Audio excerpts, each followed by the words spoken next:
Hours ago, these three suspects faced a judge for the first time in probable cause court. They are accused of kidnapping a man who died at the hands of FBI agents. Good afternoon. I'm Sherman Chow. Now those three suspects could face more than just kidnapping charges. Janelle Buda is in Montgomery County with more on the suspects police say are responsible for starting it all. Well, those three suspects just saw a judge for the first time in probable cause court. We've learned that the two males received no bond. The female now has a $1 million bond, and if she is released, she has to wear an ankle monitor. These are new mugshots just released by Montgomery County Jail. 42-year-old Nicholas Cunningham, 38-year-old Jimmy Sanchez, and 35-year-old Sophia Heath all charged with aggravated kidnapping. Sanchez and Cunningham facing the additional charge of aggravated robbery. Police say they are responsible for the kidnapping of a Conroe father, Ulysses Villadares. Investigators say Sanchez and Cunningham went to Villadares' home and tied him up along with his 12-year-old son, demanding money. They then took Villadares with them in an attempt to hold him for ransom. The FBI then caught up with the suspects at a hotel in Webster. They then found Villadares at a home in northeast Houston, but somehow in the raid, an FBI agent shot and killed Villadares, even though court documents now tell us the victim's hands were still bound with duct tape. The FBI remains tight-lipped on how this happened. All three suspects will face a judge for the second time next week in Montgomery County. The first will be Sanchez. He will see a judge next Wednesday at 9 a.m. Standing for Houston, Janelle Buda, KHOU 11 News. And breaking news now about a controversy surrounding Hillary Clinton. The New York Times reporting that during her 2008 presidential campaign, Clinton decided to keep a senior advisor accused of repeatedly sexually harassing a young woman. That is according to four people familiar with the incident. They say Clinton's campaign manager had requested she fire that advisor, Burns Strider, but she chose not to. Instead, Strider was docked several weeks of pay and ordered to undergo counseling while the woman was moved to a new job. And another New York Times report claims that President Trump was considering firing special counsel Robert Mueller. The former FBI director is looking into Russian election meddling. Mola Lenghi has the latest from Washington. Mr. President. A New York Times report claims President Trump wanted to fire special counsel Robert Mueller back in June. Mr. Trump criticized the report before leaving Davos, Switzerland. What if you want to fire Robert Mueller? Fake news, folks. Fake news. What's your message? Typical New York Times fake stories.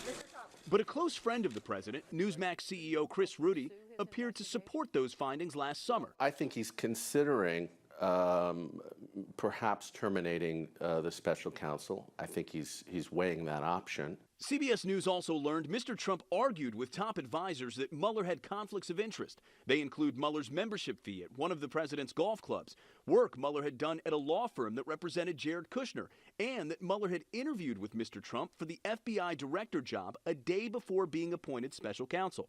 White House special counsel Don McGahn disagreed with the president and threatened to quit. Here in Washington, lawmakers on both sides of the aisle say Mueller should be left alone to finish his work. If it's true, it would be concerning to me. There is a credible case of obstruction of justice against the President of the United States. We have now a constitutional crisis looming.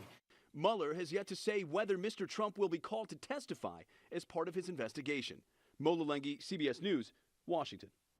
And President Trump is flying back to Washington, D.C. right now after speaking at the World Economic Forum in Davos, Switzerland. His first meeting today was with Rwanda's president. Both leaders ignored questions about Mr. Trump's alleged derogatory remarks 2 weeks ago about some African nations. President Trump also did an interview with British journalist Piers Morgan, where he was asked to apologize for retweeting anti-Muslim videos. If you're telling me there's a horrible people, horrible racist people, I would certainly apologize if you'd like me to do that. I know nothing about that. Of course, the big reason for the trip to work out more favorable trade deals for the U.S. In his keynote speech, Trump said that unfair trade undermines us all. He is prepared to negotiate mutually beneficial trade agreements, including those in the Trans-Pacific Partnership. And as Mr. Trump returns from Switzerland, the big debate in Washington is over illegal immigration. The White House now says the president wants to provide a path to citizenship for nearly 2 million people brought to the U.S. illegally as children. That is more than twice the number currently covered by DACA. The president's proposal would also cut back on family or chain migration and free up to $30 billion of taxpayer money to pay for a border wall. And we are less than 2 weeks from Super Bowl 52. Festivities are kicking off today in downtown Minneapolis. It looks very different from the events that Houston put on last year. Minneapolis is embracing the cold weather with an elaborate winter playground full of ice sculptures, snow globes, and snowmobiles. There will be free concerts as well. Idina Menzel kicking it all off with her signature song from Let It Go from the movie Frozen. Mattress Mac just announced the 4 Harvey heroes who have won free tickets to the Super Bowl. He has been accepting nominations all week. The winners include heroes who rescued scores of people. One was a Fort Bend County Sheriff's captain. Another man raised $80,000 with a local concert. Each winner will get 2 tickets each and hotel and airfare for 2. Congratulations and thanks for your work.